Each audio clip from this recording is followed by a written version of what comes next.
Welcome to Rich Conversations. Right now, we are in the Field Museum in Chicago, and this is the first podcast episode we've done of 2022. That's pretty wild. We've had people from all over the world on, and I haven't though done a solo one. And I think part of the reason why is our last solo episode came out in December 2021, and I was just going through. I was like grinding and like burned out. And since then, I've like taken a step back and I've just been like appreciating the surrealness of life.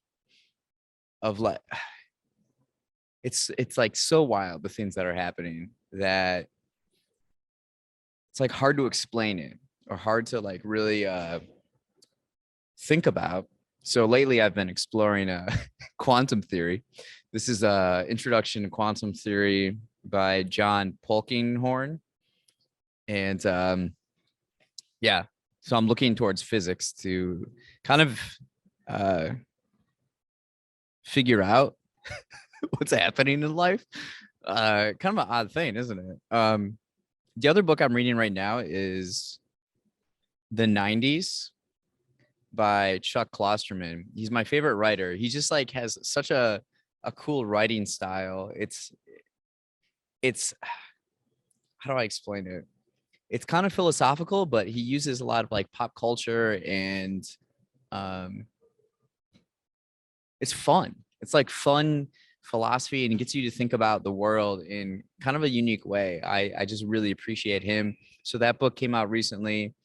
Um, and what he kind of says in it is that like the 90s, I was born in 1988. So I experienced the 90s, but quite differently than Chuck, who's much older.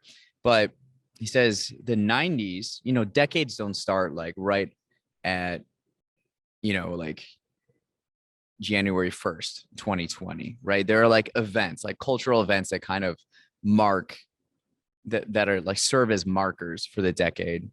And he says the fall of the Berlin Wall in 1989 is kind of the start of it.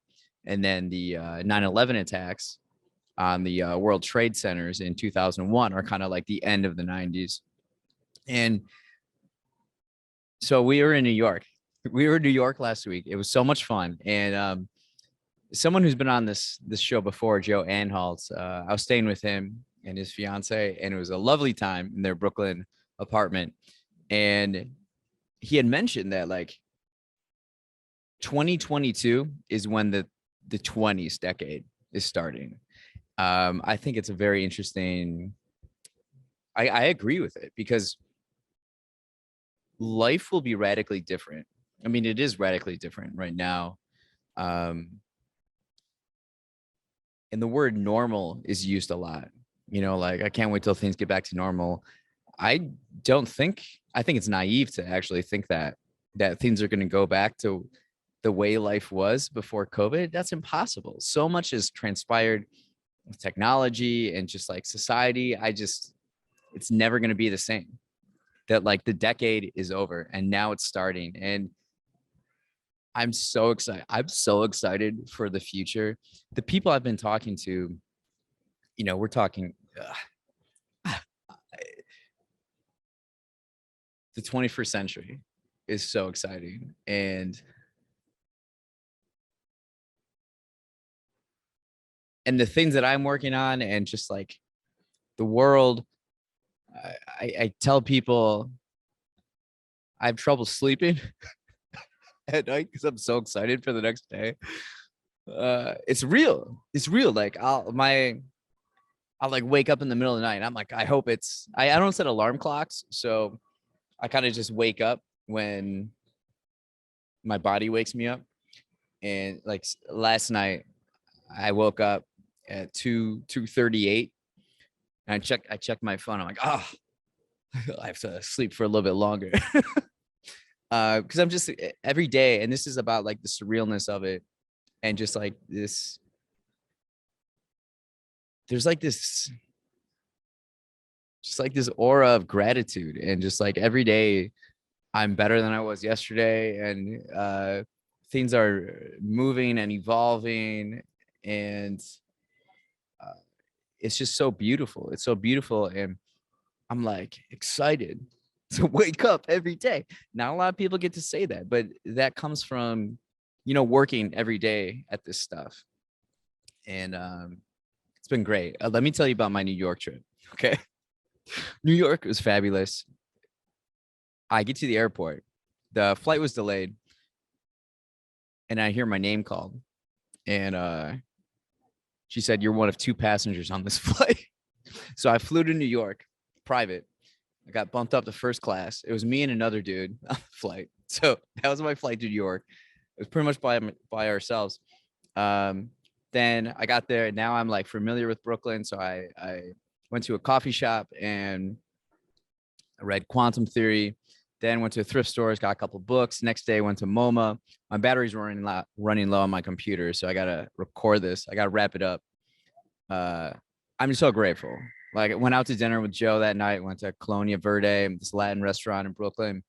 Next day I went to MoMA. Then I went to see the Neil Francis band at the Music Hall of Williamsburg with my friend Marcella. And then we went to this like Victorian cocktail bar afterwards. Like it looks like the inside is like a Victorian mansion. It's awesome. Got some mezcal the first couple of days. Next day I went to the Met.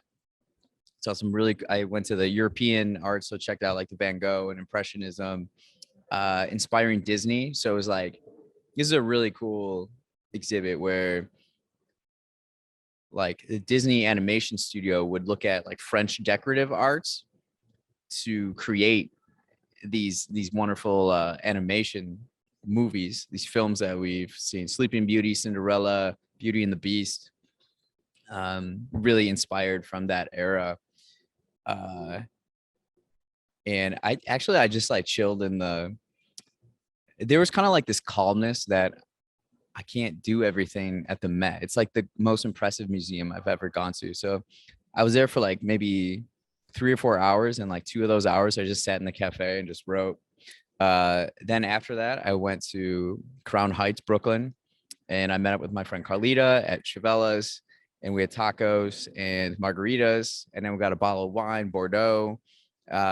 Went back to her spot in Crown Heights, and we played this game called We're Not Strangers, or We're Not Really Strangers.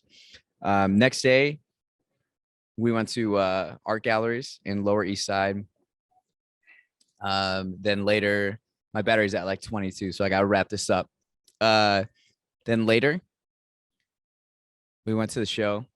And I ate pizza like every day, sometimes twice a day and sometimes 3 times a day.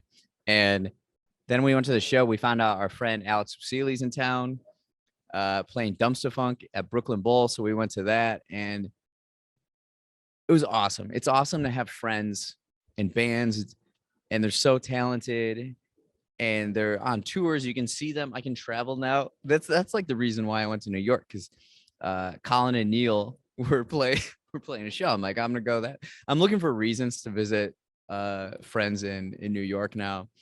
Then we were there, and Carlita, Sean Packard, and Wasili. We went to the after the show, we met up with the band at the Gibson, I don't know, in Brooklyn. Just like a ton of fun. And my favorite part, though, honestly, of like trips is just sitting at the airport. I get there early and I just like write and I just like reflect on the time, and just trips help me kind of mark like progress in my own life. Like the last time I was in New York, some things were on my mind and I'm like, I can do better at this, and that. And then I have since then. So it's really cool to see the progress with these trips and the airports. I love airports. And the New York trip was so much fun. I can't wait to go back. So we got plenty of other episodes coming up. I love just the people that we're talking to. So cool, so smart, so like insightful and thoughtful about the world and the future and where they live. And I'm so excited. So thanks for listening. We'll chat soon.